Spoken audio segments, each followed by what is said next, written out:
екінші тарау ағын. Кімдікі дұрыс? Басқа ұрған балықтай сандалып, көшеде қалдым.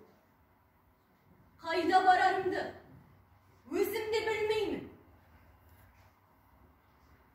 Жолда келе жатып ойлаймын.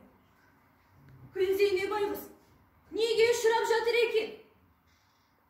Әлгі менің көзіме тулақ болған, көзіме шыққан таяқтың тарсылында тулақ болып жатыр ма екен? Бәйбіше, қалай табалап тұр екен, ә? Аллах, бейшарай! Ендігі көрген күнің не болар? Әлгінде ғана мұздың үстінде осы тұрмысымды бұзып терең-ау. Сол тұрмысым енді қанша рахат болар екен? Әлгі мен сүйінен ешнәрсе алмай кеткенім бе? Менің онда бір жылға жуық ақым бар емес пе? Ақым сол күйі кеп кеткені ме? Жоқ, сайтын күн туа ма маған?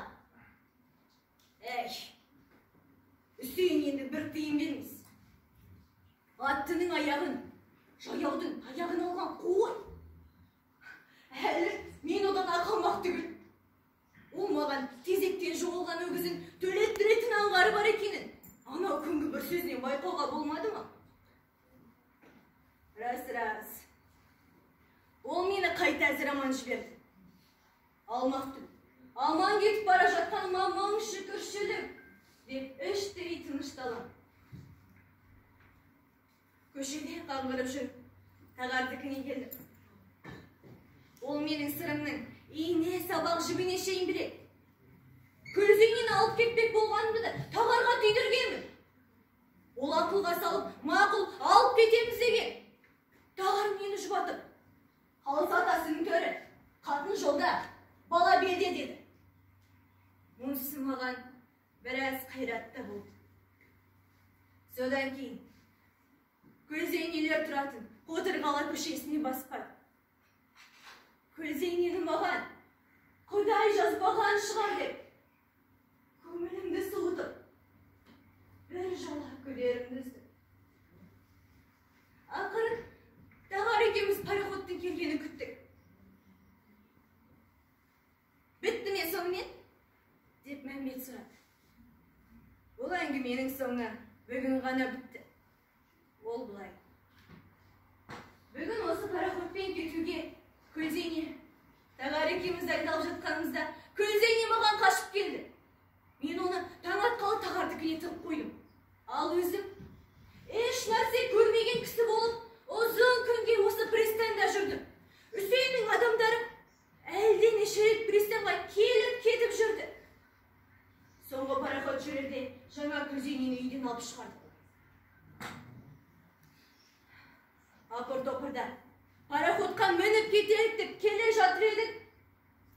Жолда Үсейіннің тас күйеуі Әбдірашид Алпысатар бірнеше жігіттермен бізді аңдып тұр екен. Бізді ұстай алды.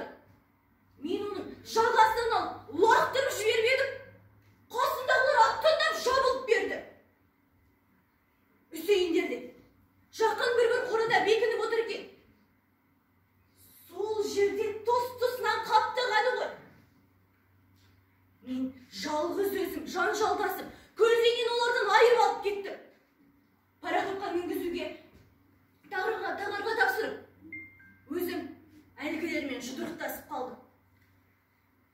Ертістің жағасында ала көлеңке уақытта маған жабылған өңшең көп ит секілді. Алпысатарлардың бірін олай, бірін бұлай терідей сілкіп жатыр едім. Қаладан полицейский келіп араласып қалды да. Мен қашып пароходқа шықтым. Үсейін полицейскиймен табанда сөйлесіп жіберіп пара берді, білем. Күлзейнені полицейскийге алдыртып алды. Пароход жүріп кетті. Тағар екеуміз біраз артымызға қарап тұрдық. Үсейіндер Күлзейнені жылатып, бас жылдатып, жаяу ойнап үйіне қайтты. Вот Мәмбет, Мен саған келердің алдында пароходқа осындай жанжалмен мінген едім. Мәмбет әңгіменің бас аяғын барлап ойланып отырды. Сен әлгі біздің таласымызға ендігі жеңіні мойындаған шығарсың. Несін мойындайын? Сен бәрібір Күлзейнен ала алмадың ғой. Ала алмағанымен ала жаздап қалғаным анық емес пе? Егер Күлзейне сөзін сәл ерте ұстатып, күні бұрын қан қылғанымызда, бүгін біз онымен осы пароходта кетіп бара жататын едік. Тағы осы жерде өзімізбен сөйлесіп, мына өзенге қарап отыратын едік.